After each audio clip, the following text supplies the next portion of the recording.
am Dr. Vidya Patil, serving as Assistant Professor of English at Government First Grade Women's College, Bidar. I will be guiding and assisting you during this course. Today's video is about email writing. As we have already seen, each unit in your textbook is devoted to develop one particular writing or composition skill. The second unit of your textbook is purely devoted to improve your email writing skills. Now you must be wondering as to why email writing is so important. In the earlier days, the letter writing was the main means of communication. As you all know, you have studied about how there are basically two kinds of letters, the formal and informal letters, where the formal letters were written for professional reasons and the informal letters were written to family and friends. Similarly, now we find that in the modern days, email has taken over the place of the letter. Generally, especially in the professional area, we find that emails have become the most common and popular means of communication. As you all finish your course and go ahead for a job or a career, you will all have to write and compose a mail at one point or the other. So it is very necessary that you learn how exactly an email should be composed and how it has to be written and sent. Most people confuse email writing to be nothing but their chatting which they do on other social media sites. But this is one thing which you need to remember, that in an email there are certain rules which you need to follow when you are using it in an office. So what are these different rules and etiquette which you need to follow? And if by chance you commit an error or a mistake, how you are going to handle it? These are the different things which you have already seen in this particular unit. Now, in this video, we will be discussing about how an email should be formatted. That is, what should be the structure of an email, what are the different elements, and how you are to go about writing each of these different aspects. So come on students, let us now begin with the video. So students, let us now begin with today's video, how to format an email message. Email is the short form for electronic mail. Email was one of the first features which was introduced when internet began to be widely used by the common people. It is still one of the most widely used features on the net. It is used to send and receive information from any part of the world. Emails work in the same manner as the traditional paper mail, that is, the letters. So, just as letters were used to send and receive information, similarly in today's world, emails have taken over the place of letters and we use emails to send information and receive information. You must be wondering why we had to shift from using the letter to using email. Well, there are quite a few advantages of using email.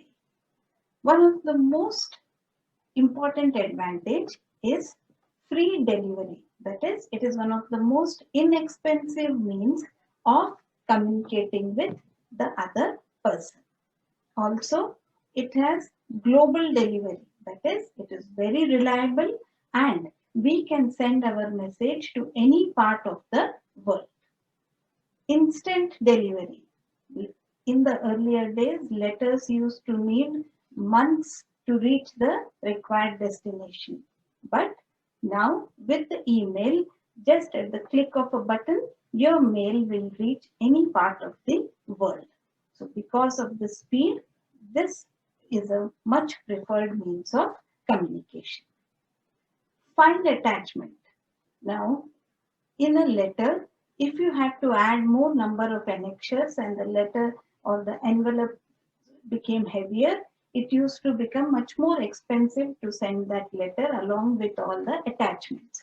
But here it is one of the easiest things to add as many file attachments as you want to your mail and send it without any cost. Also, another great advantage of an email is the long-term storage. Letters usually tend to be misplaced, and sometimes with the passing of time, you find that the paper may get worn out. But an email continues to remain for as many days as you want. And it continues to be there till you delete it. Lastly, we find that emails are resource friendly.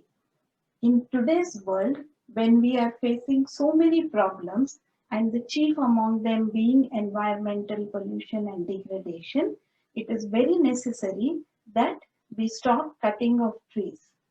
Paper, which was used to write letters, is generally got from trees. And in order to create paper, you need to cut trees. But with the introduction of the email, it is now a much more friendly, resource friendly, nature friendly means. You can reduce waste and emails become a much more healthier way of communicating with people. Now students, any professional email has usually the same features as that of a normal letter. It begins with a subject line, then it has a salutation, there is a main body, then there is a closing, and finally a signature at the end. So these various elements of an email need to be worded and formatted properly. How you are supposed to format and write each of these different parts of your mail we'll now look into it. Now, you begin an email with a line which you can see on the image 2. Now, here you are supposed to write the address of the person to whom you are sending the mail. Now, what address are you supposed to write here? Well, you are supposed to write the email address of the person to whom you are going to send the email. The next, and this is mandatory, without filling up the two address, that is the address, email address of the person to whom you are going to send the mail, your mail will not be sent. Next, we have another provision, that is CC, which is the short form for carbon copy. Now, this is an optional means. This is only when you want to send the same message to 4 or 5 different people. In such a case, you can add the email IDs of all the 4 or 5 people in the to box, and then it will reflect in the CC box also. So one person who has received your mail will get to know which are the other people also who have received the same mail. So this is an optional element which you need to use only when you have to send the mail to more than one person. The next box which you need to fill up is the subject. Now, the subject field should indicate the purpose of your email. Always see to it that this box you fill up only with a phrase, and in limited words you should convey the main message or theme of your email. So don't put in lengthy sentences here, just write the main purpose of your writing this email. The next thing, now you come to the main body where you start with the salutation. Now, salutation, if you know the person to whom you are sending the email, you can always begin your mail with the common way of addressing, that is, Dear Mr. So and so or Dear Mrs. So and so. And if you know the name, you can add the name. Generally, when you are writing for professional reasons, it is preferable to write the surname of the person to whom you are writing. Last So the last name, that is the surname, should be taken up in the salutation. If in case you do not know the person personally and you don't know the name of the person to whom you are addressing, you can just mention the designation. Next, students, we come to the main body of the email message. The main body consists of nothing but the main content or the matter which you want to send to the person you're sending the email. Always try to divide your main content or main body into 2 or 3 small paragraphs. Use short, simple sentences because the more lengthy you make your sentences, there are chances of it becoming grammatically wrong. So, use short, simple sentences to convey the message in the right manner. Be careful about the words and the grammatical structure of your sentence. So, students, the next important part of your email message is the attachments. This is the place where you attach different files to your main message. These files may be in the form of documents or images. Generally, when you're writing an email message, you mention that you will be attaching these following supporting documents. So, before you click the send button, please double check whether you have attached all the documents which you have mentioned in your email. Lastly, we come to the signature part. Now, this signature part should consist of your name, your email address, your phone number, and if possible, you can even add links to your social platforms wherever you are having your own accounts. So, the signature should be added to every letter. Why we need to add all these details in the signature is because it should be easy for the person to find the means to contact you if he wants to do so. That is why always prepare a very nice and professional signature which you can add to every email. We next come to the way in which you have to format your email. Here, when you are selecting the background, it should be preferably white. Having a colored and designed background doesn't seem to be very professional. Also, the fonts which you are using should be the most preferred fonts are Times New Roman or Arial, and the preferred font size is from 10 to 12. The font color is again preferably blue or black. You can now format your emails professionally. Please make sure that your email should stand out not for the mistakes and errors which you have committed, but because of the exceptional manner in which you have written. This is the way you will be noticed by your seniors in your office or in your office. So please try to be very professional when you are drafting your emails.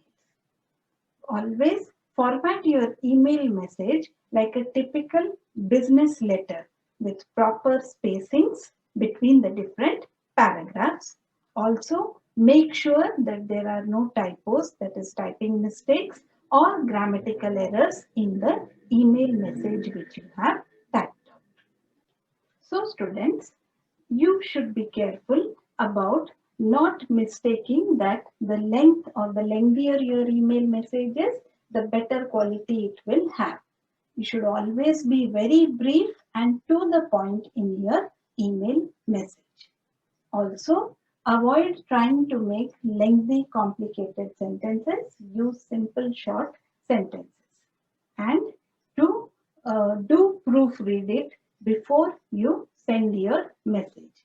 It is always better that you double check all the entire message for all kinds of grammatical errors. So students, in today's video, we have seen how an email message should be properly drafted. You need to follow the basic structure of the email and keep in mind the different rules which are preferred when you are using the email for professional reasons. In this modern world where there is so much of competition, these are the skills which will help you do better in your career. Being able to draft a good and neat email is surely a plus point for you in no matter which profession you take up. So students, I hope that this video has been helpful to you for for developing your email writing skills. Please make use of all the points which have been mentioned in this video and draft try to practice drafting different kinds of emails. I hope you like this video. Thank you.